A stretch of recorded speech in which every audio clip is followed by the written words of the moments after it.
So today we're going to be making a soup that's known as Caldo de Pollo, or Mexican chicken soup. And this soup is Mexican comfort food at its finest. And you might have come across this soup on a menu at a Mexican restaurant, and there's also a similar soup that's made with beef that's called Caldo de Res. And if you run into either one of these on a menu while you're eating out, I strongly recommend ordering it because they're both really, really good soups. But we're going to be making this one at home today, and it's surprisingly easy to make. So with that, let's get to it.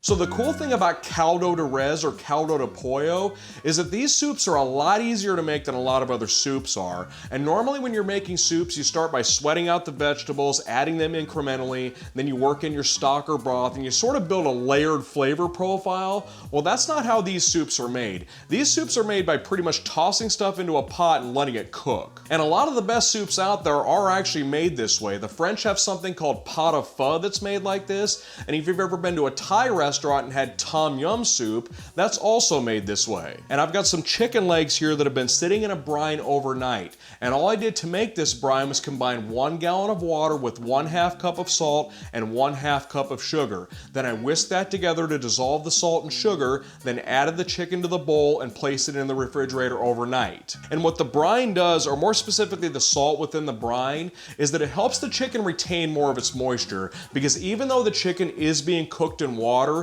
simmering poultry can dry it out very easily, because naturally within the chicken, the proteins or muscle fibers, they want to constrict together and force out moisture. Well, the salt relaxes those proteins and sort of prevents that from happening. And the term for that is denaturing. Okay, getting started, I've got a 6-quart sauce pot about halfway full of water, and I'm going to drop in 4 chicken legs along with a few strong pinches of salt. And I realized that I didn't use all of the chicken that I have here. I'm going to use the other half for another project. But if you want to add more chicken into this, go for it. Now, as this heats up, just like when you make chicken stock, you're going to get some gunk that's going to rise to the surface, and you want to make sure to skim all that off, and that's going to clean up the soup, and the soup's going to be more clear in appearance at the end. And while you don't necessarily want to boil the chicken pieces, bringing it close to that point will help this stuff collect a little bit better on the surface. And after skimming the surface off, drop the heat down to a gentle simmer. And when it comes to vegetables in Caldo de Pollo, a lot of people just throw them all in at the beginning, or they toss them in when the soup comes up to a simmer, but I think it's better to stagger them because they don't all cook at the same rate. And what I have here are 2 potatoes, 2 carrots, a small handful of green beans, 1 tomato, 1/2 of a zucchini, 3 mini ears of corn, some cilantro stems, and some epazote stems. And I'll come back to epazote here in a few minutes to explain what that is. But I've cut everything down to where it's all bite-sized and it's all ready to go. So let's jump back over to the stovetop and start putting this soup together. Okay, with the chicken having been in a simmer now for about 5 minutes, we can go ahead and drop in the potatoes, carrots, and if you have it, 1 bay leaf. And these potatoes and carrots need to simmer for 20 to 25 minutes to become tender all the way through. Okay, so the soup's been simmering now for about 10 minutes, and the potatoes and the carrots are about halfway done. So we can go ahead and add the green beans right now. And one thing that I forgot to mention when I went over the vegetables was onions. I've added about 1/4 of a chopped onion inside of this as well. So we can go ahead and toss all of this in right now, and we'll check back here in a few minutes. I'm going to go ahead and drop in the corn as well right now, and after roughly 5 minutes of cooking, we can proceed with the final addition,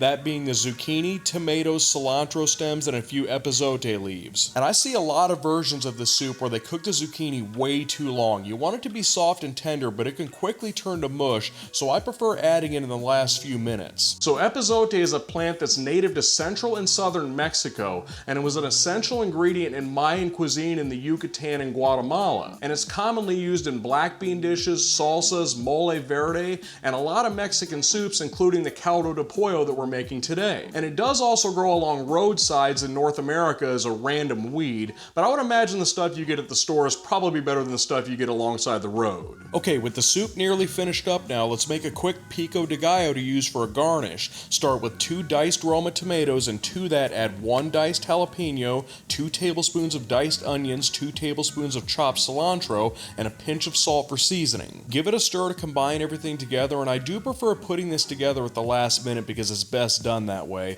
If left to settle for more than a couple of minutes, the salt will begin to draw moisture out of everything, and before long the whole thing will be sitting in a puddle. So with everything ready to go now, we can get this thing plated up. Start with a bowl of your choosing and scoop out one of the chicken legs from the pot and place it into the bowl. And when you go fishing for the vegetables, the potatoes and carrots kind of like to settle at the bottom of the pot, so make sure you dig up a couple of those to put them into your bowl. Make sure to snag a piece of corn while you're at it and get a good mix of everything into your bowl. And when the bowl is filled up, garnish it with some of our pico de gallo from a moment ago, a few thinly sliced avocado pieces, and a couple of small lime segments. And I really hope you found this video useful and helpful, so why not give this soup a try and let me know what you think in the comments. But for now, we've reached the end of the video, so as always, thanks for tuning in, and we'll see you next time.